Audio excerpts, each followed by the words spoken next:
Hello, ഇന്നിതാ ഇങ്ങനെയുള്ള plastic കുപ്പി വെച്ചിട്ടുള്ള ഒരു അടിപൊളി ക്രാഫ്റ്റാണ് ചെയ്ത് കാണിക്കുന്നത്. അപ്പോൾ അതിന് വേണ്ടിയിട്ട് ഇങ്ങനെയുള്ള മിനറൽ വാട്ടറിൻ്റെ കുപ്പിയാണ് നമുക്ക് വേണ്ടത്. ഇനി വല്ല ബ്ലേഡോ അല്ലെങ്കിൽ ഇതുപോലെയുള്ള കത്തി എന്തെങ്കിലും ഉപയോഗിച്ചിട്ട് നമുക്കിതൊന്ന് റൗണ്ടിൽ മുറിച്ചെടുക്കണം. അപ്പോൾ ഇതാ ഞാനിതൊന്ന് റൗണ്ടിൽ മുറിച്ചെടുക്കുന്നുണ്ട്. ഇങ്ങനെ വല്ല മൂർച്ചയുള്ള എന്തെങ്കിലും വെച്ചിട്ടൊന്ന് തുള ഉണ്ടാക്കിയതിന് ശേഷം കത്രിക വെച്ചിട്ട് മുറിച്ചെടുത്താലും മതിയാവും. അപ്പോൾ ഈ ഒരു ഭാഗം ഈ ഒരു ക്രാഫ്റ്റിന് വേണ്ടിയിട്ട് ഉപയോഗിക്കുന്നില്ല. പക്ഷേ നമ്മൾ ഈ ഒരു ഭാഗം കൊണ്ട് നല്ല അടിപൊളിയായിട്ടുള്ള ഒരു ക്രാഫ്റ്റ് ചെയ്തതിൻ്റെ വീഡിയോ എൻ്റെ ചാനലിൽ കിടപ്പുണ്ട്. അപ്പോൾ നിങ്ങൾ കാണാത്തവരാരെങ്കിലും ഉണ്ടെങ്കിൽ ഒന്ന് പോയി കാണണം കേട്ടോ. ഇനി നമുക്കിതാ ഈ ഒരു സ്റ്റിക്കർ ഒന്ന് അഴിച്ചു മാറ്റാം. എന്നിട്ടിതാ ആ ഒരു മുകൾ വശത്തുള്ള ആ ഒരു റൗണ്ട് ഇതാ അതിങ്ങനെ ഒന്ന് മുറിച്ചെടുക്കാം.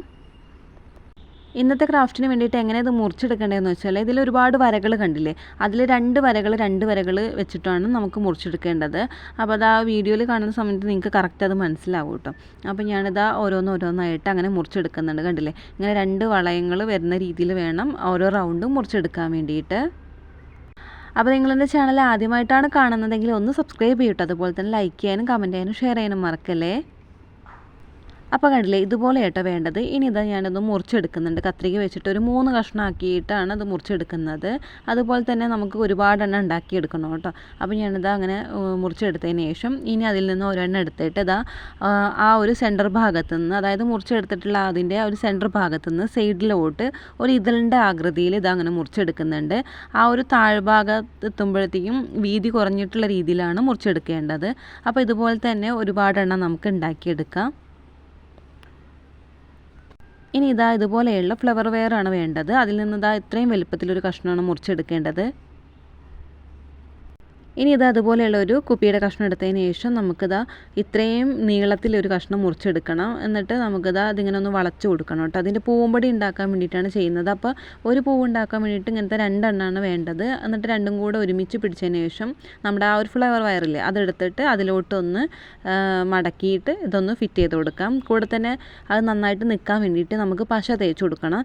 അപ്പോൾ പശ നിങ്ങൾക്ക് ഫെവിക്കോൾ ഉപയോഗിച്ച് കഴിഞ്ഞാൽ അങ്ങനെ ഇതാവില്ല. അപ്പോൾ അതുകൊണ്ട് കുറച്ച് കട്ടിയേറിയിട്ടുള്ള ഫെവി ബോണ്ടോ അല്ലെങ്കിൽ ഫെവിക്കോളിൻ്റെ ഓൾഫിക്സോ അങ്ങനെ എന്തെങ്കിലും ഉപയോഗിക്കാവുന്നതാണ്. ഇനിയിപ്പോൾ ഗ്ലൂ ഗൺ ഉള്ളവർക്ക് അത് ഉപയോഗിക്കാം കേട്ടോ. ഇനി ഞാനതൊന്ന് കളർ ചെയ്തെടുക്കുന്നുണ്ട്. അപ്പോൾ ഈ ഒരു പൂമ്പൊടിക്ക് നിങ്ങൾക്ക് ഇഷ്ടമുള്ള കളർ കൊടുക്കാം. ബ്ലാക്കോ വൈറ്റോ അല്ലെങ്കിൽ റെഡോ ഏത് കളർ വേണമെങ്കിലും കൊടുക്കാവുന്നതാണ്.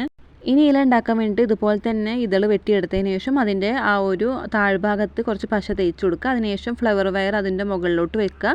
അതിനുശേഷം നൂലിങ്ങനെ ചുറ്റിയെടുത്താൽ മതിയാവും കേട്ടോ. അതിനുശേഷം ഞാനിതാ ഗ്രീൻ കളർ അക്രിലിക്കിൻ്റെ പെയിൻറ്റ് ഇവിടെ കൊടുക്കുന്നുണ്ട്. അതിനുശേഷം അതൊന്ന് ഉണങ്ങാൻ വേണ്ടി വെക്കുന്നുണ്ട്. ഇതുപോലെ കുറച്ചധികം തന്നെ ഇതളുകൾ വെട്ടിയെടുത്തിട്ടുണ്ടായിരുന്നില്ല. അപ്പോൾ ഓരോന്നായിട്ട് വെച്ചിട്ട് നമുക്കൊരു പൂവ് സെറ്റ് ചെയ്തെടുക്കാം. അപ്പോൾ അതിന് 4 ഇതൾ വെച്ചിട്ടാണ് ഞാൻ പൂവ് ഉണ്ടാക്കിയെടുക്കുന്നത്. നിങ്ങൾക്ക് വേണമെങ്കിൽ 3 അല്ലെങ്കിൽ 5 ഒക്കെ ഇതളുകൾ ഉപയോഗിക്കാവുന്നതാണ് കേട്ടോ.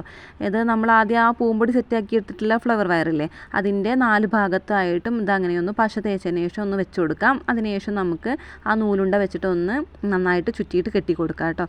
ഈ ഒരു രീതിക്ക് നമുക്ക് ഒരു 5-6 പൂക്കളൊക്കെ ഉണ്ടാക്കിയെടുത്ത് കഴിഞ്ഞാൽ നല്ല അടിപൊളിയായിട്ടുള്ള ഒരു ഫ്ലവർ വേസിൽ വെക്കാൻ പറ്റുന്ന പൂക്കളായി കിട്ടും. അപ്പോൾ അതാ ഞാൻ മുഴുവനായിട്ട് കെട്ടിയെടുത്തിട്ടുണ്ട്. ഇനി നമുക്കിതൊന്ന് കളർ ചെയ്തെടുക്കാം.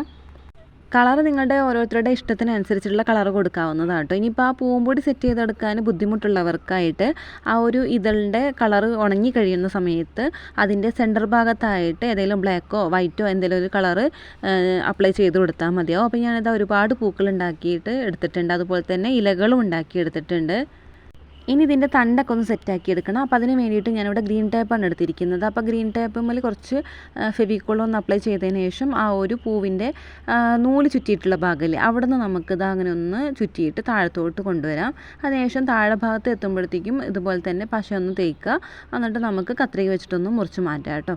ഇനിയിപ്പോൾ ഗ്രീൻ ടേപ്പ് കയ്യിലില്ലാത്തവർക്കായിട്ട് നമുക്ക് ഗ്രീൻ കളർ പേപ്പറോ അല്ലെങ്കിൽ ഗ്രീൻ കളർ കവറോ എന്ത് വേണമെങ്കിലും ഉപയോഗിക്കാവുന്നതാണ്.